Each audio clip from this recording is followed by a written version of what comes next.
এটা হলো সেই বৃন্দাবনের সোনার তাল গাছ। সবাই বেশি করে দর্শন করো, ভক্তিভাবে প্রণাম করো।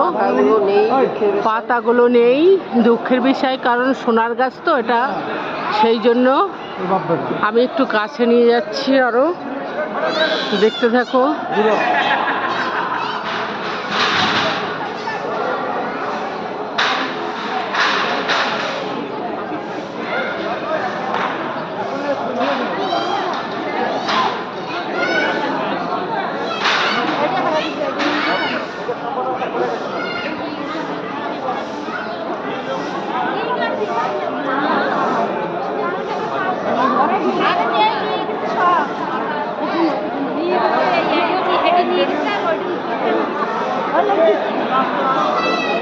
সোনার তাল গাছটা দেখে কমেন্ট করো ভালো, কেমন লাগলো তোমাদের প্রিয় ভাই বোনেরা।